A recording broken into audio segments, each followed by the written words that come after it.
तो कोरोना और दिल्ली फसादात के बाद बन रहे हालात के मद्देनजर पीएम मोदी के करीबियों ने मुस्लिम समाज के दानिशवरों के साथ मीटिंग की है। वीडियो कॉन्फ्रेंसिंग के जरिए हुई इस मीटिंग में पीएम के करीबी और BJP leader Ram Madhav MJ Akbar के साथ साथ मरकजी वजीर जयंत सिन्हा ने हुकूमत की बात रखी। मीटिंग का मकसद मुल्क के मौजूदा हालात को लेकर सरकार मुस्लिम समाज से अपनी बात रखना चाहती थी। जराये के मुताबिक खबर है कि अगर यकीन किया जाए तो मीटिंग में मुस्लिम दानिशवरों ने सरकार से खुलकर सवाल किए। इस दौरान कुछ लोगों ने कोरोना वायरस के मामलों में मुस्लिम समाज को घसीटे जाने पर नाराजगी जताई है, तो कुछ लोगों ने जामिया के तलबा की गिरफ्तारियों पर भी नाराजगी का इजहार किया है। हालांकि इस दौरान सरकार ने दानिशवरों को यकीन दिलाया कि किसी के साथ भी नाइंसाफी नहीं होने दी जाएगी। इन्हीं मौजूद पर बात करने के लिए हमारे साथ एक पैनल मौजूद है, लेकिन सबसे पहले चलते हैं आपको अपने नुमाइंदे शुएब रजा के पास ले चलेंगे जो इस मीटिंग पर नजर बनाए हुए थे। तो शुएब रजा, सबसे पहले आप ही के पास आना चाहूंगा और समझना चाहूंगा कि इस मीटिंग के क्या अहम नुकात थे और क्या अहम जो एजेंडा था इस मीटिंग का वो क्या था। बिल्कुल शफान, देखिए तकरीबन 3 दिन पहले, क्योंकि इतवार के रोज़ ये एक मीटिंग या कहे कि वीडियो कॉन्फ्रेंसिंग के ज़रिए मुस्लिम जो दानिश्वर लोग हैं उनके साथ जो पीएम की कोर कमेटी के भी सदस्य एक तरीके से और कश्मीर मामलों में अहम भूमिका निभाते हैं सरकार के या बीजेपी की तरफ से राम माधव, उनके साथ साथ एमजे अकबर और जयंत सिन्हा, ये सरकार की तरफ से कहे या पार्टी बीजेपी की तरफ से इन लोगों ने कोशिश की थी कि मुस्लिम जो दानिश्वर है उसमें जो मैं नाम आपको बता सकूं, उसमें चाहे जो जामिया मिल्लिया इस्लामिया के साबिक वीसी रहे हैं तलत अहमद या फिर मौजूदा जो वीसी है एमयू के वो भी मौजूद थे। इसके अलावा जो सिराजुद्दीन कुरैशी है इस्लामिक सेंटर के, वो इसमें उन्होंने शिरकत की और एक अखबार है उर्दू दुनिया का बड़ा अखबार, उसके एडिटर भी इसमें शरीक हुए। इन तमाम लोगों के ज़रिए वीडियो कॉन्फ्रेंसिंग के ज़रिए बातचीत की गई और बड़ा जो मुद्दा था वो यही था, चाहे दिल्ली में जो तशद्दुद हुआ था, दिल्ली में जो दंगे हुए उसके बाद कई बड़े पैमाने पर गिरफ्तारियां हुई। इल्ज़ाम ये लगाया गया कि इनमें चाहे मुस्तफ़ाबाद हो या आसपास के जो इलाके हैं दिल्ली के, वहाँ से मुस्लिम नौजवानों की गिरफ्तारियां हुई। इस पर एक तरीके से बातों को रखा गया। उसके अलावा जो दूसरा बड़ा जो मुद्दा था वो सीए को लेकर था। जिस तरह से शाहीन बाग का मामला रहा हो, जामिया मिल्लिया इस्लामिया यूनिवर्सिटी का मामला रहा हो, वहाँ पर बड़े पैमाने पर ख़ासतौर पर जो मुस्लिम नौजवान थे उन्होंने इसकी मुखालफत की और जो स्टूडेंट थे, जो तलबा थे, तालिब इल्म थे, उन्होंने बड़े पैमाने पर सड़कों पर उतरकर इसकी मुखालफत की। लेकिन जैसे ही कोरोना का मसला उठा और लॉकडाउन हुआ तो आपने देखा कि जामिया मिल्लिया इस्लामिया में चाहे शगुफा जरगर का मामला हो, मीरान हैदर का मामला हो, इन तमाम जो स्टूडेंट्स की गिरफ्तारी हुई उन पर यूएपीए के तहत मामला दर्ज किया गया। इसके बाद जफरुल इस्लाम जो दिल्ली माइनॉरिटी कमीशन के चेयरमैन हैं, उनका एक लेख सामने आया। उन्होंने कुवैत को लेकर एक फेसबुक पर पोस्ट लिखा और उनके खिलाफ देशद्रोह का मामला दर्ज हुआ। इन तमाम मौजूआत पर कहीं ना कहीं चर्चा हुई और हमें जो जानकारी मिली, क्योंकि इस वीडियो कॉन्फ्रेंसिंग के जरिए जिन लोगों ने शिरकत की थी उनमें से 2 लोगों से मेरे फ़ोन पर बात हुई, तो उन्होंने कहा कि क्योंकि एक तरीके से ऑफ द रिकॉर्ड इसको रखा गया था और ये कोशिश की गई थी कि आगे भी इस तरह की जो मीटिंग्स है या इस तरह की कोई भी अगर कन्फ्यूज़न है तो सरकार सीधे तौर पर मुस्लिम दानिशवरों से बात करना चाहती है। उसी के तहत इसको अमल में लाया गया। आगे भी इस तरह की जो मीटिंग है वो जारी रहेगी। लेकिन इसमें कुछ लोगों ने खुलकर जो बात की उसमें यही कि आखिर कैसे जो क्योंकि दिल्ली में जो तशद्दुद हुआ उसके बाद सीधे तौर पर बड़े पैमाने पर जो मुस्लिम नौजवानों की गिरफ्तारी हुई उसमें एक तरीके से एक पक्ष को ही टारगेट किया गया, इस तरह का इल्ज़ाम लगाया गया। दूसरा, लेकिन शुएब, ये समझना हम चाहेंगे आपसे कि दरअसल इस मीटिंग की शुरुआत क्या सरकार की तरफ से की गई और क्या कुछ ऐसे हालात रहे कि इस मीटिंग को करने की जरूरत पड़ी और वो भी इस तरह से कि बहुत ज्यादा इस मीटिंग को लेकर चर्चा नहीं हो पाई। देखिए, आपको याद होगा कि जब सीए के मुखालफत में लोग सड़कों पर उतर रहे थे और सीए कानून को क्योंकि संसद में उसमें संशोधन किया गया, अमेंडमेंट किया गया सीए में, उस दौरान भी जो मुस्लिम दानिश्वर थे बड़े पैमाने पर उसमें कई लेवल के जो लोग थे, आपने देखा कि आरएसएस के कुछ जो लोग बड़े नेता थे उन्होंने उनके साथ मीटिंग का दौर एक शुरू किया था। उसमें जो इंदेश कुमार है वो भी शामिल होते थे और दूसरे जो बड़े नेता है आरएसएस के वो भी उसमें शामिल रहते थे। एक तरीके से मुस्लिमों को समझाने की कोशिश की थी कि ये जो अमेंडमेंट किया गया है सीए में ये उनके किसी के भी खिलाफ नहीं है। तमाम तरह की जो बातें हैं उस दौरान सामने आई थी। वो एक संवाद के हालात बने रहे, आपस में जो बातचीत है वो जारी रहे, किसी तरह की अभी कन्फ्यूज़न ना हो, ये कोशिश उस दौरान की गई थी। लेकिन जब सीए की मुखालफत बड़े पैमाने पर हमने देखा कि चाहे दिल्ली हो, शाहीन बाग का जो भी मामला हुआ या मुल्क के अलग अलग हिस्सों में जिस तरह से प्रोटेस्ट हुए और फिर लोग कई एक महीने से भी ज्यादा वक्त पर, चाहे लखनऊ का घंटाघर हो, ये तमाम चीजें होती रही। उसके बाद जब कोरोना का मसला आया तो तब भी ये आम तौर पर एक राय इस तरह की बन गई मुस्लिमों में कि उनको टारगेट किया जा रहा है कोरोना के मामले पर, और खासतौर पर मीडिया से भी कई तरह की जो नाराजगी है वो जाहिर की गई। तो इन तमाम बातों पर भी इस पूरे मामले में चर्चा हुई और जो मुस्लिम दानिश्वर हैं, सरकार के जो नुमाइंदे थे या जो चाहे राम माधव हो या फिर जयंत सिन्हा या एमजे अकबर, उन्होंने साफ तौर पर यह पूछा कि अब आगे क्या हो सकता है इस पूरे मामले में, क्योंकि बातचीत हो रही है। हम चाहते हैं कि बातचीत के जरिए इन जो भी मसले हैं इनका हल निकले। तो मुझे जो जानकारी मिली है उसमें कुछ लोगों ने सीधे तौर पर सरकार पर यह सवाल दागे कि आप जो अक्सरियत समाज है आप उससे ही पूछ लीजिए कि दरअसल वो क्या करना चाहता है, क्योंकि जो अक़लियती तबका है वो अपनी जो पीड़ा, अपना जो दर्द है वो जाहिर करता रहा है और इस बार भी उसने ये जाहिर किया है। लेकिन इनका ये इल्ज़ाम है, जो भी मुस्लिम जो दानिश्वर थे उनका सीधे तौर पर यह इल्ज़ाम था कि उनको एक तरीके से मुस्लिम समाज में मैसेज गया है कि उनको टारगेट किया गया है, चाहे वो दिल्ली दंगों का मामला हो या फिर सीए की मुखालफत का मामला हो या फिर कोरोना का मसला हो। इन तमाम मामलों को लेकर उन्होंने इस बात को रखा, जिस पर सरकार के जो की तरफ से जो लोग थे उन्होंने ये बात कही कि वो कोशिश करेंगे कि इन तमाम मसलों का हल निकले और आगे भी जो संवाद की स्थिति है, एक तरीके से बातचीत का वो जारी रहे, वो जारी रहे। शुभ रजा। और इसी बीच हमारे साथ फिरोज बख्त अहमद साहब भी जुड़ गए, जो कि चांसलर हैं मौलाना आज़ाद नेशनल उर्दू यूनिवर्सिटी के।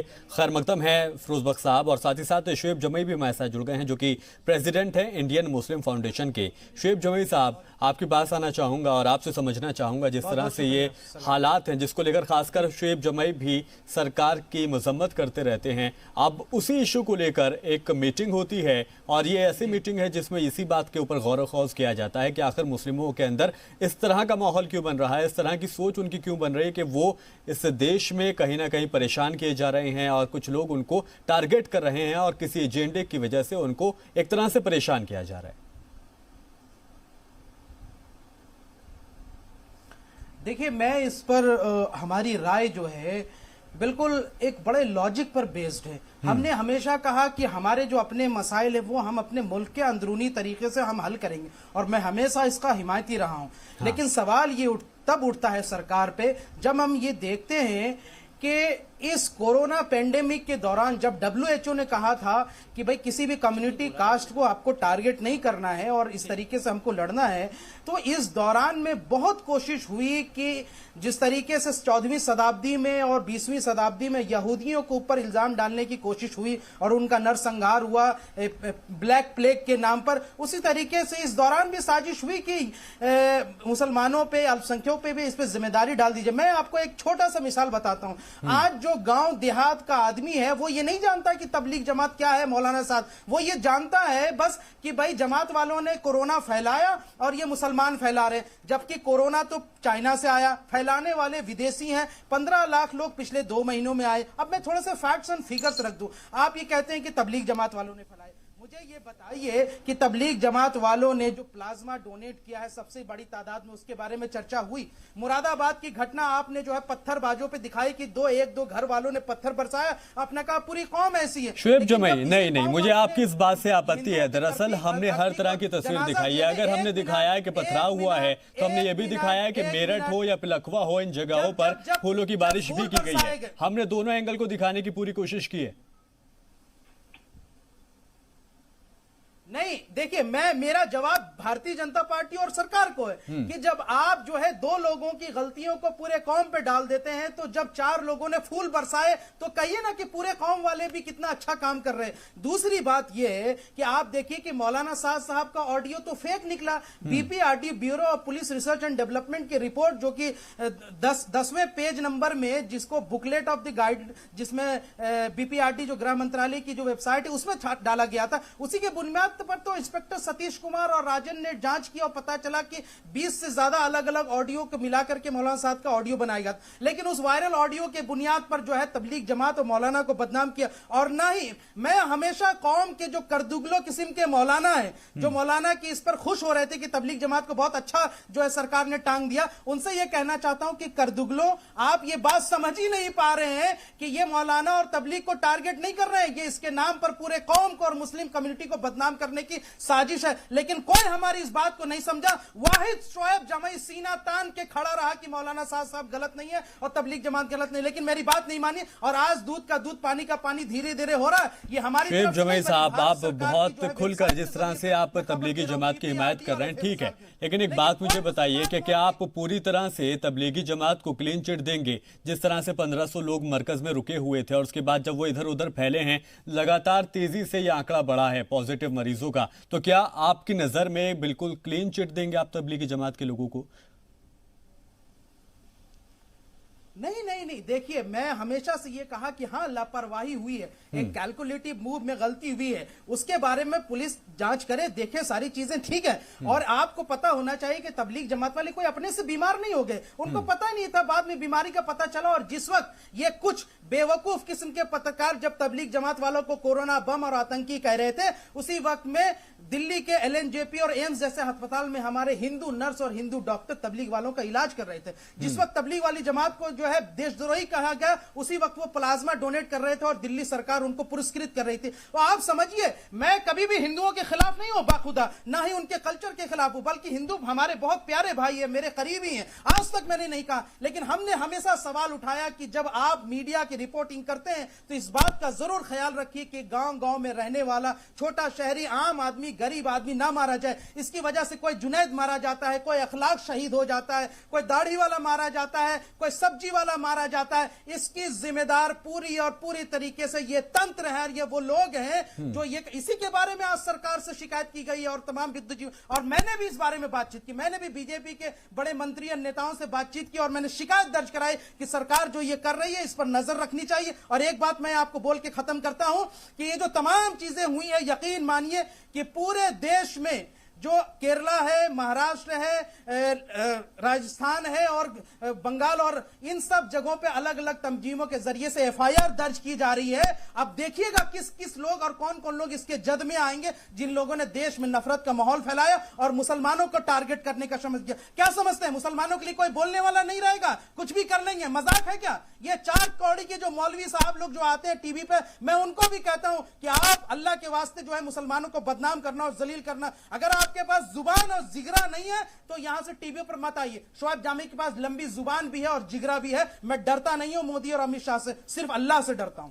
ठीक है, इस बीच फिरोज बख्श साहब भी हमारे साथ जुड़े हैं। फिरोज बख्श साहब, माफी चाहूंगा बहुत देर लगा दी मैंने आप तक आने में, आपका कमेंट चाहूंगा। जिस तरह से पूरी ये मीटिंग हुई है और उस मीटिंग के बाद सबसे पहले समझने की यही चीज है कि आखिर सरकार को इस तरह की मीटिंग की जरूरत क्यों पड़ी? हाँ देखिए, ऐसा है कि रोजा खोल के आप भी बैठे हैं, मैं भी रोजा खोल के बैठा हूँ और सब जितने लोग हमारे देख रहे होंगे वो भी रोजा खोल के बैठे हैं। ज्यादातर लोग, जो बात कही जाएगी सही और हक की बात कही जाएगी। देखिए, ये जो मसला मैंने सुना पिछले तकरीबन आप समझ लीजिए कि 1-2 महीने से जो चल रहा है, 2-2.5 महीने से चल रहा है, कुछ जमात को लेकर, कुछ किसी और चीज को लेकर के, ठीक है। और बीच में जो हमारे माइनॉरिटी कमीशन जो है दिल्ली के जो चेयरमैन है उनको लेकर के, तो बड़े अफसोस की बात है, पूरा मीडिया कह लीजिए या कौम कह लीजिए या कुछ भी कह लीजिए, इसको हिंदू मुस्लिम बना दिया जाता है, जिसकी कोई जरूरत नहीं है। अगर कोई शख्स गलत काम कर रहा है, भले मान लीजिए मैं गलत काम कर रहा हूँ, अगर मेरा नाम मुस्लिम नाम है तो ठीक है, मुझे सजा दीजिए। अगर मैं मुसलमान हूँ, ठीक है, मैं मुसलमान हूँ, गलत काम कर रहा हूँ तो सजा जरूर मिलेगी। तो इसको हर गिज भी हिंदू मुस्लिम के जो काला चश्मा, ऐसा नहीं देखना चाहिए। आप ये देखिए कितना वक्त बर्बाद हो रहा है हिंदुस्तान का। आप दूसरे ममालिक में जाइए, कितने वहाँ लोग तरक्की करते हैं और हिंदू मुस्लिम का कोई मसला ही नहीं होता। वहां तो ये होता है किस तरह से हम कॉलेजेस में नए कोर्सेज खोले, किस तरह से हम मेडिकल में नए जो है चीजों को लेकर के आए, ये सारा होता है। लेकिन हमारे यहाँ सब मुस्लिम हिंदू और सब खड़ा हो जाता है खटराग। अब बात आई थी इनकी जमातियों की बात आई थी, लेकिन जमातियों का कोई दुश्मन नहीं है इस मुल्क में, ना मैं हूँ, ना आप है, ना मीडिया है। लेकिन जो देखता है सामने मीडिया वही कहता है। देखिए, एक तो बहुत क्रिमिनल जो नेग्लिजेंस था हजरत मौलाना साहब का, मैं अभी भी बवांगे दहल कह रहा हूँ, वो ये था कि मतलब ठीक है, कॉन्ग्रेगेशन और जगह भी चल रही होंगी, लेकिन इनको एहतियात रखनी चाहिए थी कि फौरन फौरन से जो है लोग पॉइंट आउट कर देते हैं मुसलमानों को। इनको अपनी मीटिंग्स को फरवरी एंड में नहीं तो मार्च के शुरू में खत्म कर देना चाहिए था। तमाम जमातियों को जो आते हैं यहाँ पर पूरी दुनिया से 150 ममालिक से आते हैं, कह देना चाहिए था, हरगिज में नहीं। और देखिए, इस्लाम में ये बात कही गई है, ये वो बवांगे दहल ये बात कही गई है कि हुब्बुल वतनी निस्फुल ईमान, यानी वतन से मोहब्बत करना, वतन से वफादारी निभाना हमारा आधा ईमान है। लेकिन मैं तो ये कहूंगा कि जो हालात आजकल हैं, कोरोना वायरस के हालात हैं, और ये और कुछ लोगों ने बिल्कुल सही कहा, शोएब जामई की एक बात बिल्कुल सही थी, मैं उनको बगौर सुन रहा था और मैंने उनके बीच में भी रखना नहीं डाला। बिल्कुल उन्होंने सही बात कही कि चंद लोग, टके के लोग टीवी के ऊपर जाकर जिनके बारिश लोग हैं, चेहरा मोरा जो है मौलियों जैसा, मौलानाओं जैसा बना लेते हैं और जाके वहां बवांगे दहल अपने धा करना शुरू कर देते हैं। इससे बिल्कुल सही कहा कि जो परसेप्शन बन गया मुसलमानों का, वो परसेप्शन नेगेटिव बन गया है। देखिए, सामने जो हमारा जो बिरादर है वतन है, जो गैर मुस्लिम है, वो कहेगा ये तो मुल्ला जी ऐसे ही है, सारे मुसलमान ऐसे होते होंगे, ये मौलाना ऐसे हैं, कितना चिल्ला रहे हैं, अरे कितनी मोदी को गालियां बक रहे हैं, अरे अमित शाह को ये बुरा भला कह रहे हैं, अरे सरकार को ये बुरा भला कह रहे हैं। तो हमें उस नैरेटिव से अलग हटना होगा। ये सरकार बड़ी वेल मीनिंग सरकार है, ये सरकार मुसलमानों से नहीं लड़ रही है। अगर कुछ लोगों को ये ख्याल है कि मुसलमानों से लड़ रही है, ख्याल गलत है। अगर कोई हिंदू है, कोई सिख है, गलत काम कर रहा है तो उसके खिलाफ लड़, ये कोरोना से लड़ रही है। हम सबको एक साथ आना है, हिंदुओं को, सिखों को, मुसलमानों को, और हमें इस कोरोना से लड़ना है, ठीक है। अगर इसको हिंदू मुस्लिम में तब्दील किया जाता है तो बिल्कुल बिल्कुल जो ऐसा करना चाहता है वो हिंदुस्तान का, पूरी इंसानियत का, पूरी दुनिया का जो है वो दुश्मन है। तो अब मैं बस एक बात कह के, मेरी बात लंबी हो गई है, एक बात कह के मैं इजाजत चाहूंगा आपसे कि देखिए, जितने भी हमारे लोग हैं इस चैनल को देख रहे हैं, हिंदू, आ रहा हूँ शुएब जो मैं आ रहा हूँ मैं आपके पास जी। आप ऐसा है, हिंदू मुस्लिम के खाने से निकाल दीजिए। आज बस अल्लाह से दुआ कीजिए, रमजान का महीना है, कि रमजान जा रहा है तो है खुदा रमजान कोरोना वायरस को हिंदुस्तान या पूरी दुनिया से लेकर जाए, और हम सब मिलकर तमाम हिंदुस्तानी बिल्कुल शीरो शकत की तरह, वी आर लाइक ब्रदर्स, वही हमारा नैरेटिव होना चाहिए। हमें आपस में लड़ने से कोई फायदा नहीं होगा। ठीक है शुएब जो मैं क्या करें? मैं जवाब जी जी जी देखिए, ये इन्होंने जो बात उठाई उसी को मैं एक थोड़ा सा आगे बढ़ाता हूँ। देखिए, आप जानते हैं कि मैं एक सिर्फ इंडियन मुस्लिम फाउंडेशन का प्रेसिडेंट नहीं बल्कि एक राजनीतिक कार्यकर्ता हूं और एक पार्टी के प्रदेश का अध्यक्ष हूं अल्पसंख्यक का।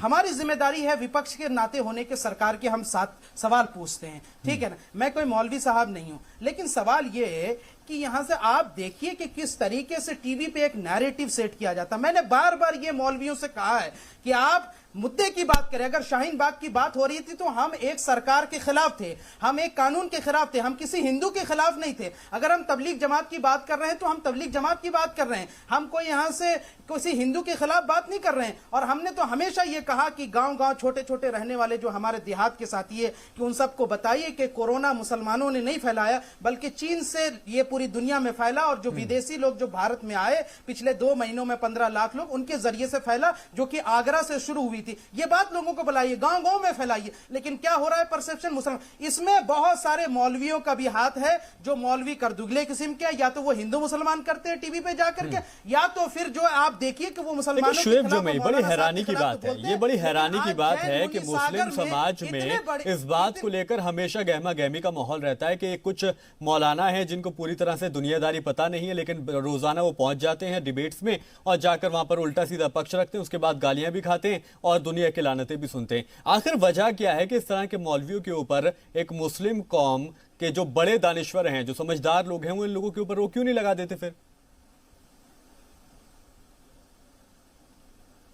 देखिए, हम आपको याद होगा कि शोएब जामई आज से 1.5 साल पहले किसी भी टीवी चैनल पे नजर नहीं आता था, जबकि मेरा राजनीतिक करियर पिछले 6-7 सालों का है।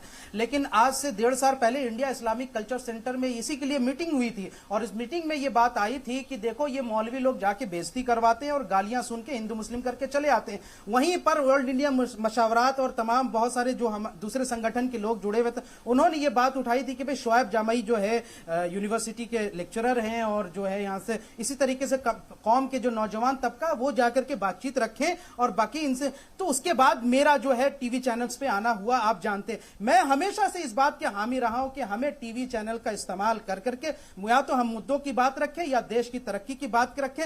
हर बात को हिंदू मुस्लिम के एंगल से देखना या एक मौलवी साहब का सुन्नत और इस्लाम पे शरीयत पे चर्चा कर करके वो सारा मुद्दा डाइवर्ट कर देते हैं। जबकि हमेशा हमारी कोशिश होती है, हम अपने नौजवानों को इनकरेज करते हैं कि आप आइए, फैक्ट्स के साथ आइए, फिगर्स के साथ आइए, लॉजिक के साथ आइए। हमारे यहां से जो मानू के जो चांसलर साहब, उन्होंने सही बात कही कि मेरी बाखुदा हम तो दयानंद एंग्लो वैदिक स्कूल से पढ़े हुए हैं। मैं तो संस्कृत का श्लोक एकम ब्रह्मा द्वितीय नास्ति किंचित नास्ति नतस प्रतिमा अस्ति पढ़ने वाला भी आदमी हूं। हमने कभी भी किसी हिंदू मुस्लिम नफरत की बात नहीं की, हमने हमेशा मुद्दों की बात की। लेकिन टीवी का जो एंगल है वो दिखाता है कि देखो ये कितने बड़े देशद्रोही है, ये कितना बड़ा, ये इसमें बहुत बड़ा हाथ एक बहुत बड़े प्रोपेगेंडा का है। इसलिए मुसलमानों को इससे बचना भी चाहिए और सावधान भी रहना चाहिए। अगर आप ज़हीन हैं, अगर आप मुद्दों की बात कर सकते हैं, मुझे मस्कर निजामुद्दीन ने कहा तो मैंने बातचीत की, मुझे शाहीन बाग में लोगों ने कहा तो मैंने बातचीत, बल्कि तो मैं तो खुद उस आंदोलन का एक सिपाही हूं। हम लोग 100 दिनों तक लड़ते रहे और कभी भी कौम को धोखा नहीं दिया। लेकिन अगर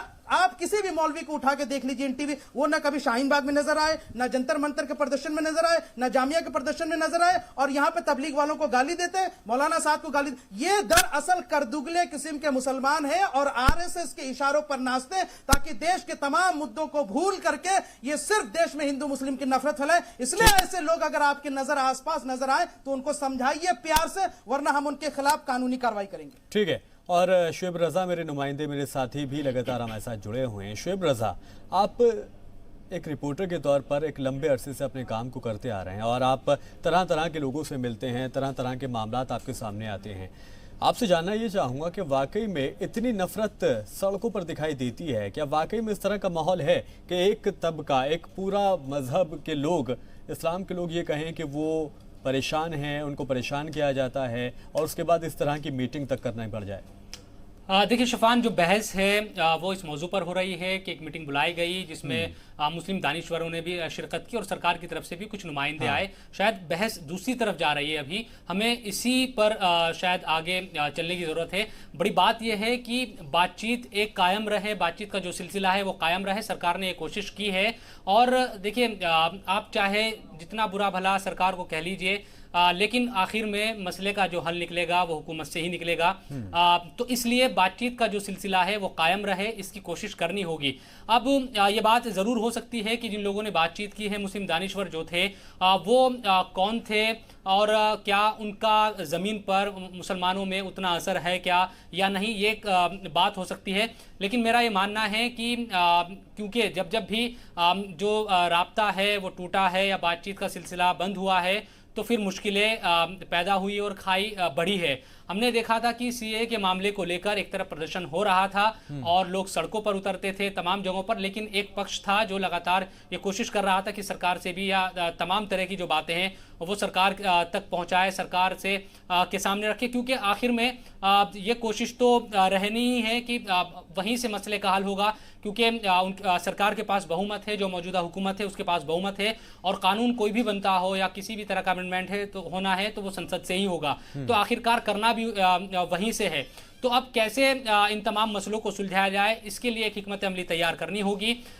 सीए के मामले को लेकर भी एक रास्ता खुला था उस वक्त जब तमाम तरह की जो बातचीत होती थी, हालांकि फिर बाद में ज़रूर के प्रदर्शन हुए, तमाम बातें हुई, लेकिन अगर अभी भी ये रास्ता खुला है तो इस पर आगे ही चलने की ज़रूरत है, क्योंकि चाहे जामिया मिल्लिया इस्लामिया में गिरफ्तार के जो तलबा हैं उनकी गिरफ्तारी का जो मसला है वो एक बड़ा मसला है।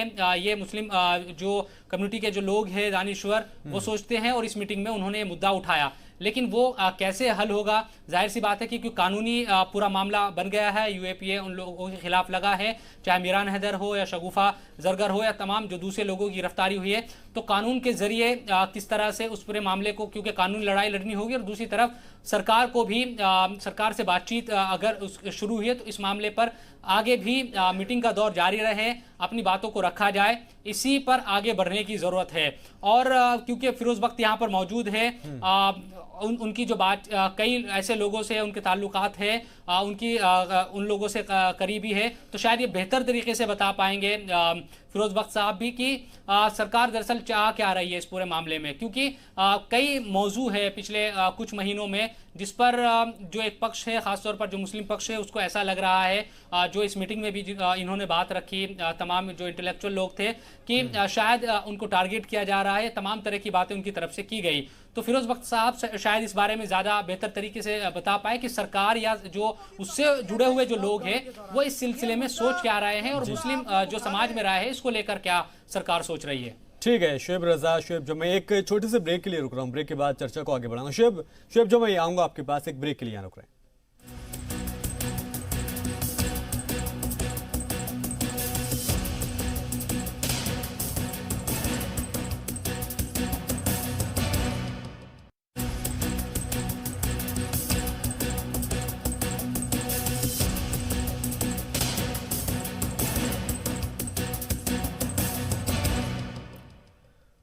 ब्रेक के बाद चर्चा में आगे बढ़ेंगे। शुएब जमई साहब हमारे साथ जुड़े हुए हैं, फिरोज बख्त साहब हमारे साथ जुड़े हैं, साथ ही साथ शुएब रजा हमारे नुमाइंदे भी लगातार हमारे साथ जुड़े हुए हैं। ब्रेक पे जाने से पहले इसी बात को लेकर चर्चा हो रही थी कि क्यों आखिर बातचीत का दौर जो है वो जारी रहना चाहिए, और लगातार शुएब जमई जो है वो इशारा करें। शुएब जमई जी,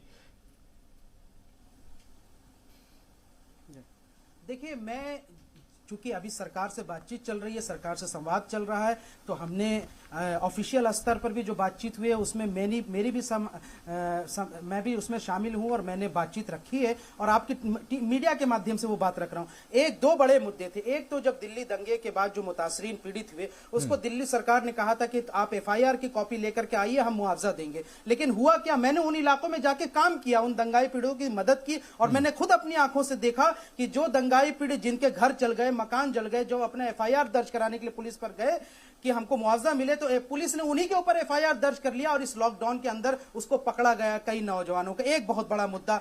दूसरी बात यह है कि हमारे जामिया के जो एक्टिविस्ट मिरान हैदर हो, सफूरा जारगर हो, ये तमाम, इनको जिस तरीके से प्रताड़ित किया गया, लॉकडाउन में कोई आवाज नहीं उठ पाई, इनको चुपके से गिरफ्तार करके रख लिया गया। उससे ज्यादा शर्मनाक बात यह है कि आप एक समझिए कि कोई आपकी मां बहन, हमारी भी मां बहन है, सफूरा जारगर की शादी 2018 में हुए थे, एक लड़की जामिया में पढ़ती, उसको लेकर बीजेपी के नेताओं ने और पूरी IT सेल ने कितनी गंदे और भद्दे तरीके से जो ये सेंटीमेंट बनाया।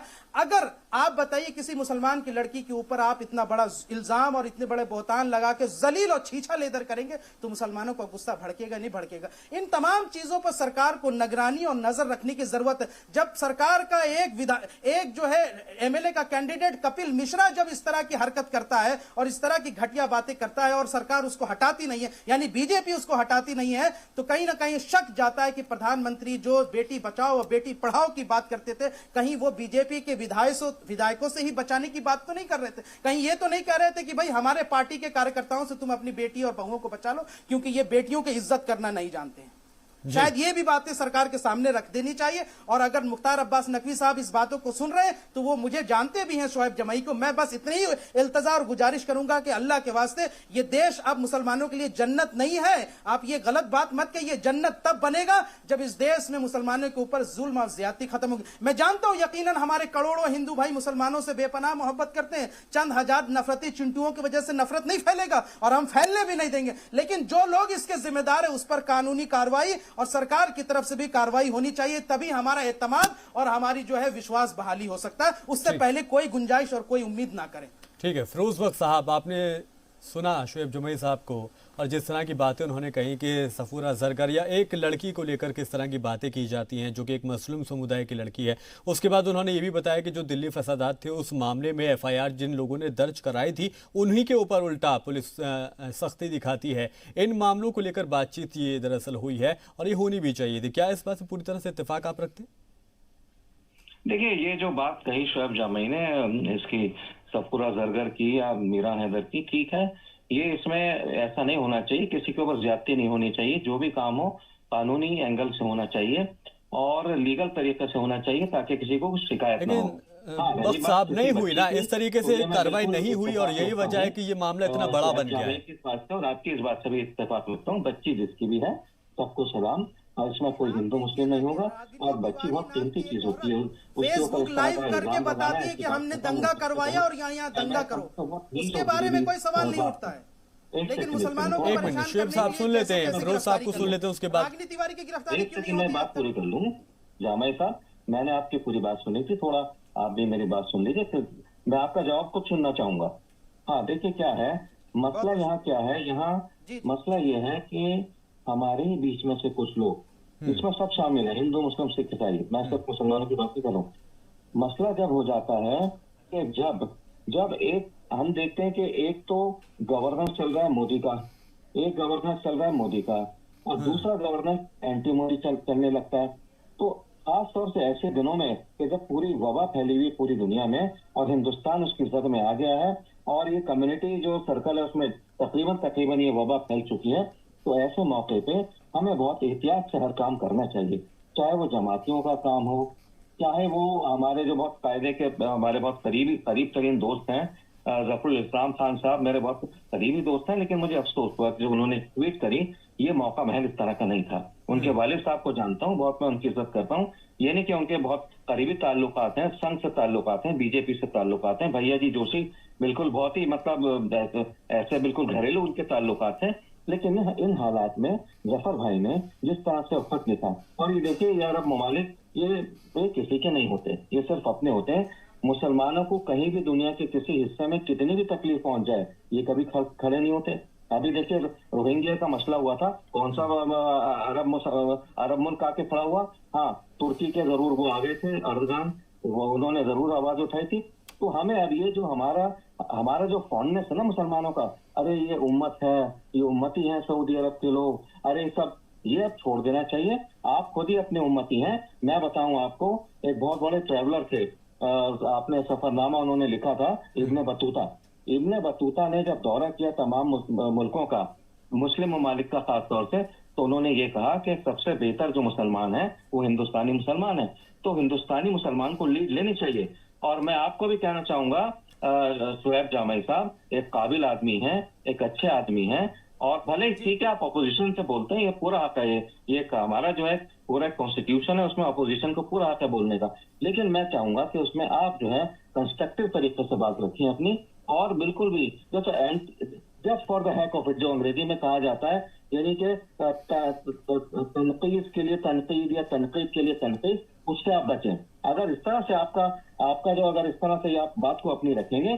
तो आपकी बात को बहुत जो है वजन दिया जाएगा। मैं सही आपको कह रहा हूँ, तो ठीक है आप क्रिटिसाइज करिए, आपको मोदी जी पसंद नहीं है, आप उनसे बात करिए, समझाइए, सब कुछ है, लेकिन ये नहीं होना चाहिए कि अगर गलत भी कोई कर रहा है, कोई जमाती कर रहा है, कोई फिरोजबख्श गलत कर रहा है, तो आप उसके साथ खड़े हो जाएं। गलत कर रहे हैं तो गलत है, ये सामने वाला जो है कोई वो ये नहीं, वो कुरान नहीं पढ़ेगा, वो हदीस नहीं पढ़ेगा, वो ये देखेगा कि भाई शुएब जामई कैसे बात कर रहा है, फिरोजबख्श का किस तरह से मामला हैं गैर मुस्लिम लोगों से, वो चीज मैटर करती है। वो कोई नहीं पड़ेगा, हदीस में लिखा है कि अगर एक आदमी के साथ जुल्म करो, एक मासूम इंसान की जान लो, तो तमाम इंसानियत की जान लेना, इसका मतलब nobody is going to read all those scriptures.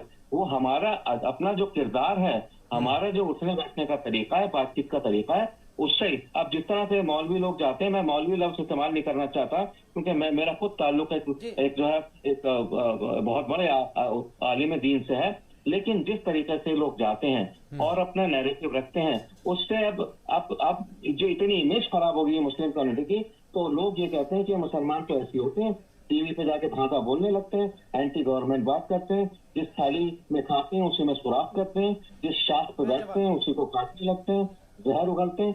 ठीक है, फिरोज जी जवाब देना चाहूंगा। 70 साल होगा इस बार। शुएब जामई साहब, मैं आऊंगा आपके पास, लेकिन उससे पहले शुएब रजा के पास में जाना चाहूंगा। मैं बस एक छोटा सा 10 सेकंड पे मुझे बात करनी है, बस 10 सेकंड में बात करनी है। देखिए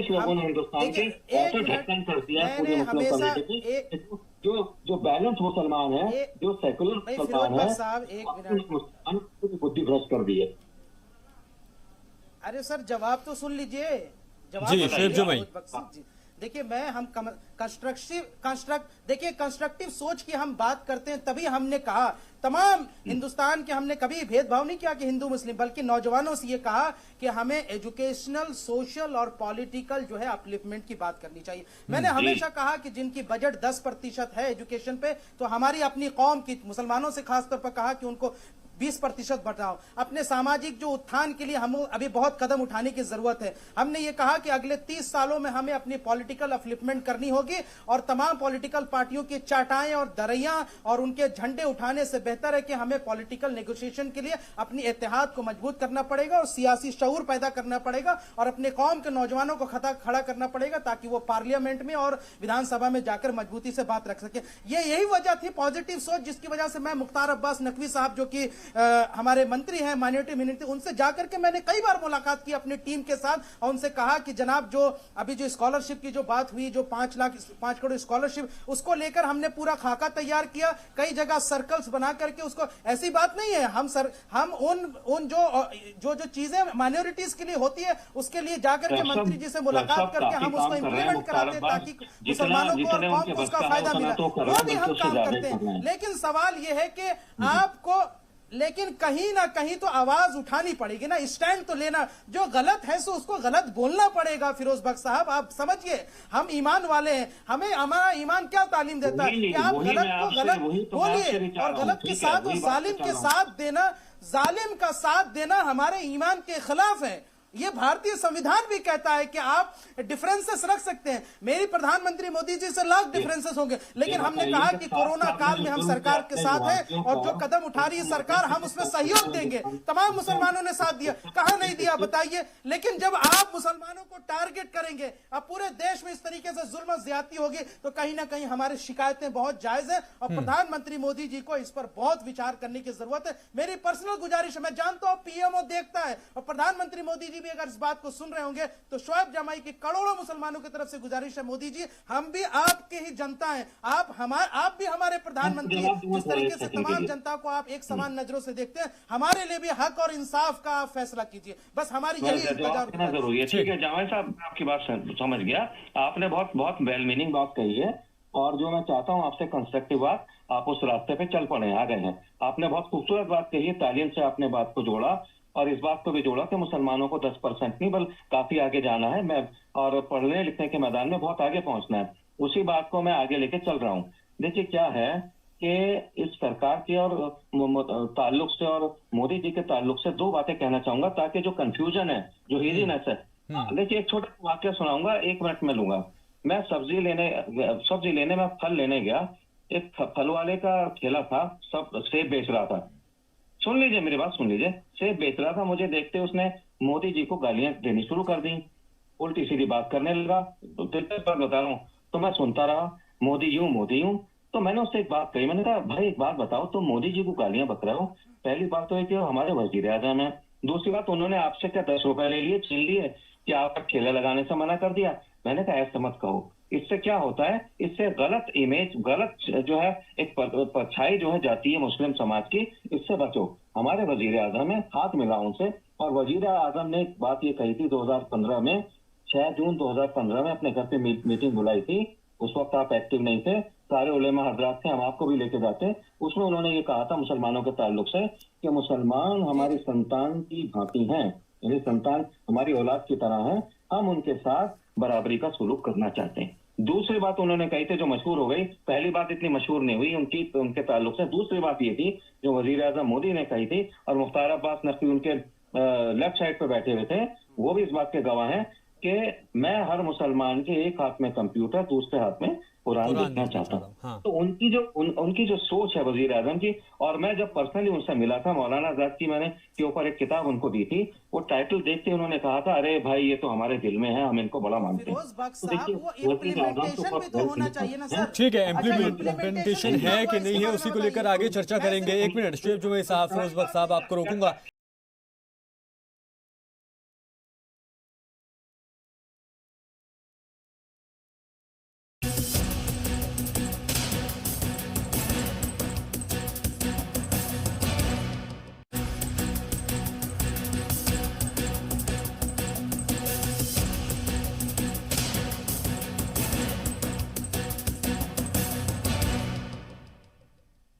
ब्रेक के बाद चर्चा में आगे बढ़ूंगा। शोएब रजा भी हमारे नुमाइंदे लगातार हमारे साथ जुड़े हुए हैं। शोएब रजा, जिस तरह से दिल्ली फसाद वाला मामला रहा हो, जिस तरह से सीएए के खिलाफ जो प्रोटेस्ट हुए पूरे मुल्क भर में अलग अलग जगहों पर वो वाला मामला रहा हो, या फिर जिस तरह से ये स्टूडेंट्स वाला मामला रहा हो, इनको लेकर बैनुल अक़वामी जो सरहद है उसके ऊपर यानी कि इंटरनेशनल लेवल पर हिंदुस्तान की छवि जो है वो कहीं ना कहीं ख़राब होती है, और इस बात को सरकार समझ रही है और यही वजह रही कि इस तरह की मीटिंग, इस तरह की दावत देनी पड़ी मुस्लिम दानिशवरों को, ताकि कौम को समझाया जा सके, एक पैगाम पॉजिटिव दिया जा सके।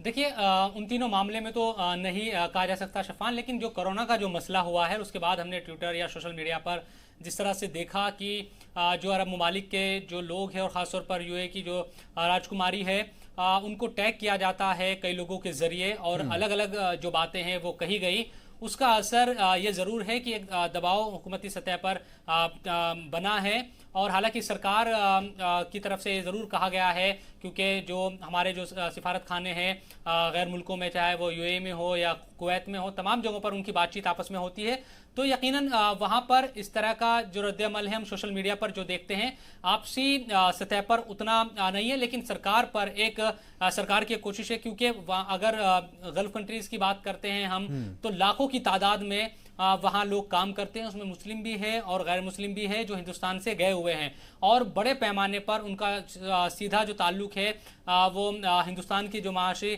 हालत है उसमें भी बड़ा अहम योगदान उन लोगों का रहता है। वो पैसा यहाँ पर भेजते हैं, घर परिवार भी यहाँ से चलते हैं। तो अगर इस तरह की कंडीशन वहाँ पर पैदा होती है, क्योंकि अगर छवि इस तरह की बनती है कि भाई अक़लियती तबके और ख़ासतौर पर मुसलमानों के साथ कुछ इस तरह के मामले हो रहे हैं, कोरोना हो या दूसरे मामलों को लेकर, और फिर वहाँ इसका असर होता है, वहाँ रहने वाले यहाँ से नौकरी करने गए गैर मुस्लिम जो लोग हैं, तो यकीनन फिर हालात थोड़ा डिप्लोमेटिक तरीके से भी उनको सरकार को ऐसा लगता है कि संभालना पड़ेगा उसको। तो यही वजह है कि एक कोशिश हो सकता है कि जो बातचीत के जरिए बुलाया गया, क्योंकि खासतौर पर जो जफरुल इस्लाम का मामला है, उन्होंने जफरुल इस्लाम ने सीधा कुवैत के मामले में एक पोस्ट लिखा था और उसके बाद उन पर राजद्रोह का मामला दर्ज हुआ और नफरत फैलाने का मामला दर्ज हुआ। जफरुल इस्लाम जिस तरह से फिरोज बख्त भी बता रहे थे, कोई बड़े एक तरीके से उनकी जो शख्सियत है वो बड़ी शख्सियत है, मुस्लिम दानिशवरों में उनका अच्छा खासा उनका शुमार है, उनके जो वालिद साहब है उनकी भी बहुत ही खासी पैठ है, हुकूमती सतह पर भी उनकी जो बातचीत है वो अच्छी है। तो इस मामले पर भी इस मीटिंग में या जो मुस्लिम दानिशवर थे सरकार के साथ जो बातचीत हुई उनका भी जिक्र हुआ, और इन तमाम पहलुओं के बाद ही ये कोशिश की गई है कि आगे भी लगातार जो बातचीत का मरहला है उसको जारी एक तरीके से रखा जाए। अब कोशिश यही करनी चाहिए कि हुकूमत पर, क्योंकि बातचीत के जरिए ही मुस्लिम दानिशवर अगर बड़े पैमाने पर जुड़कर, क्योंकि ऐसे मौके पर जब आप एक जगह तो बैठ नहीं पा रहे हैं, वीडियो कॉन्फ्रेंसिंग के जरिए ही अगर ये पहल की गई है तो इसका खैर मकदम करना चाहिए, इसका स्वागत करना चाहिए, इसमें कोई दो राय नहीं, और अपनी बातों को मनवाने की कोशिश सरकार से करनी होगी। वो सिर्फ बातचीत ही एक मसला है, जोर जबरदस्ती तो जाहिर सी बात है कि नहीं चल पाएगी, तो बातचीत का सिलसिला जारी रहे, ये कोशिश करनी चाहिए। ठीक है शुएब जमई, क्या आप इस बातचीत का खैर मकदम करेंगे? मैं नहीं, देखिए मेरा बहुत स्पष्ट इसमें एक हमारा रवैया है। मैं कभी भी अपने देश की बेइज्जती हो इंटरनेशनल लेवल पर हम कभी नहीं चाहते, कोई भी हमारे देश की बेइज्जती करे ये हम कभी नहीं चाहते, लेकिन आपको पता है कि world has become a global village. हमने ये कहा कि United state inter religious federation ने जो वो रिपोर्ट रखी थी 16 सालों के बाद, उसमें उसने ये इंडिकेट किया कि एंटी सीए प्रोटेस्ट के दौरान जिस तरीके से मुस्लिम एक्टिविस्टों को परेशान किया गया, उनको जेलों में डाला गया या गोलियां चली, जहां जहां मौतें हुई, जो शहीद हुए इस प्रोटेस्ट में, उसको इंडिकेट करके कहा गया कि यहाँ पे रिलीजियस माइनॉरिटीज के साथ जुल्म हो रहा है। ये हमने नहीं कहा है, अमेरिका की उस संगठन ने कहा जो कि सीनेट के 1998 के एक्ट से बना। दूसरा, जब हिंदा अल कसीमी और ओआईसी जब कहता है, जब इस्लामी वर्ल्ड में इसकी चर्चा होती है, तो वो ये कहते हैं कि हमने हमारे यहाँ रहने वाले लाखों हिंदू जो कोरोना से पीड़ित हुए और कुवैत में, अरब में और तमाम, कभी नहीं कहा कि ये हिंदू जो है कोरोना फैला रहे। हमने इनका इलाज किया और सही तरीके से इनको अपना यहाँ से एक नागरिक, इनको अपना शहरी मानता हूं, कोई किसी, लेकिन हिंदुस्तान में अगर कोई जुल्म और ज्यादती हो रही है तो उन्होंने कहा कि आपने वहां के लोग क्यों हिंदुस्तान के मुसलमानों को फिक्र कर। मैंने कहा कि सीए के दौरान जब आप पाकिस्तान के रहने वाले और बांग्लादेश के रहने वाले हिंदुओं के फिक्र कर रहे थे इस बुनियाद पर कि वो आपके रिलीजियसली सेम है और परसिक्यूटेड हो रहे हैं या जुल्म हो रहा है, इंसानियत के बुनियाद पर कर रहे हैं, तो सऊदी अरब के रहने वाले लोग या अरब के रहने वाले लोग इंसानियत के बुनियाद पर हिंदुस्तान के मुसलमानों को फिक्र क्यों नहीं कर सकते। और हिंदा अल कसीमे यूएई की शहजादी है, बहुत ज्यादा एक्टिव है और लगातार लिख रही है इस बारे में, और वो एक राजघराने का, उन्होंने हिंदुस्तान के बड़े बड़े चैनल में इंटरव्यू भी दिया और अपनी बात कही। वो कोई ट्विटर का फेक नहीं हैंडल है, सही हैंडल। जब यूएई की शहजादी इतना कंसर्न हो तो सोचिए कि लाखों भारतीय जो वहां काम कर रहे हैं, जो नॉन मुस्लिम है, उनके नौकरियों पर कितना बड़ा असर पड़ रहा होगा। और क्या वहां अगर सेंटीमेंट अगर इनके खिलाफ बन जाएगा तो क्या उन लाखों जो बेरोजगार होंगे उसकी जिम्मेदारी प्रधानमंत्री मोदी जी लेंगे? इसलिए मैं कह रहा हूं कि ये देश में जो माहौल बन रहा है उसका पूरी दुनिया में रिपरकशन हो रहा है और इसके जिम्मेदार सिर्फ और सिर्फ जो है ये सरकार में बैठे हुए लोग हैं जो इस पर एक्शन नहीं ले रही है। वरना हम सबको मिलकर इसके लिए काम करना पड़ेगा और इसी के लिए ये बातचीत की पहल शुरुआत की गई है और हम पहल का स्वागत करते हैं। लेकिन बात सिर्फ बातचीत तक ना रहे, वो एक्शन तक में जाए, तभी मुझे लगता है कि कुछ बेहतर इसमें हो सकता है। ठीक है, फिरोज बख्श साहब, लास्ट कमेंट आपसे चाहूंगा संक्षेप में। हाँ, नहीं बिल्कुल मैं संक्षेप में बात करता हूँ। देखिए ऐसा है, मैं फिर कहूंगा अनफॉर्चुनेटली मुल्क के अंदर एक ऐसी लॉबी क्रिएट की गई है, बल्कि ये तो शुरू से ही है, हिंदुस्तान की आजादी से पहले से है। शक्लें इसकी बदल रही हैं इस लॉबी की, कि जो हमेशा गवर्नेंस के खिलाफ रहती चली आई है, जो हमेशा हुकूमत के खिलाफ उसने काम किया, हुकूमत जिसकी भी हो, ये लॉबी जो है बहुत मजबूती से अपने काम कर रही है। देखिए क्या है, मैं आपको बताऊं, कुछ दिन पहले एक 101 IAS ऑफिसर, रिटायर्ड जो बेरोजगार IAS ऑफिसर थे, उन्होंने खत लिखा तमाम गवर्नर्स को, CMs को, कि जी यहाँ हिंदू मुस्लिम हो गया पूरा हिंदुस्तान, खुदा न खास्ता, और जो मुस्लिम ठेले वाले हैं, फल वाले, सब्जी वाले, उनकी पिटाइयां हो रही हैं। मैं कहता हूँ हुई होंगी, बहुत गलत है, कानूनी तौर से हर तरीके से इंसानियत के इस बार से गलत चीजें नहीं होना चाहिए। अगर कोई एक आध स्ट्रे इंसिडेंट ऐसा हुआ था तो उसको इस तरीके से नहीं लेना चाहिए। बहुत बड़ा मुल्क है हिंदुस्तान, और ये आपस में जो आइमा हजरात, जो मौलवियान हजरात जो टीवी पे जाते हैं, इनके आपस में कोई वो नहीं होती है, ये आपस में खुद भी लड़ पड़ते हैं बिल्कुल बहुत। और मेरे कहने का मकसद ये है इसमें बहुत सारे हिंदुस्तान बहुत बड़ा मुल्क है, सुनिए मेरी बात, बहुत बड़ा मुल्क है, और इस मुल्क को हम सबका साथ, सबका विकास लेकर के चलने वाली बात है। और हरगिज भी अगर किसी ने ये बात सोची कि ये सरकार जो है ये डिफरेंस पैदा कर रही है मुसलमानों के बीच में और लोगों के बीच में, बिल्कुल गलत बात है। ये सरकार बड़ी वेल मीनिंग है, बल्कि मैं कहूंगा कि बहुत ही बहुत सेल्फ कंट्रोल से सरकार काम ले रही है। जिस तरीके की बातें इसके सामने आ रही हैं, इसको कही जा रही हैं, तो मैं समझता हूँ, लेकिन ये वक्त ऐसा नहीं है कि हम सरकार को पॉइंट आउट करें। हमें सरकार का हाथ थामना चाहिए, हमें वजीर आजम मोदी का हाथ थामना चाहिए, हमें आगे बढ़ना चाहिए। ठीक है फिरोज बख्श साहब, वक्त की कमी है, बहुत शुक्रिया फिरोज बख्श साहब, आप हमारे साथ जुड़े। शुएब जमई साहब आप हमारे साथ जुड़े, और साथ ही साथ न्यूज रूम से शुएब रजा हमारे नुमाइंदे हमारे साथ जुड़े। तो जिस तरह से ये मीटिंग हुई है, जिसमें जयंत सिन्हा जैसे बड़े लीडर, जिसमें राम माधव जैसे बड़े लीडर शामिल होते हैं, और इस बात को लेकर चर्चा की जाती है कि क्यों आखिरकार एक समाज के अंदर ये एक गलत फहमी पैदा हो रही है कि उनके साथ कहीं ना कहीं नरमी नहीं बरती जा रही है, उनके साथ भेदभाव किया जा रहा है। इसी को लेकर एक मीटिंग होती है और उसके बाद अब देखना यही होगा कि हालात को किस तरह से पॉजिटिव ये सरकार बनाती है। फिलहाल के लिए आज के मुद्दा में इतना ही।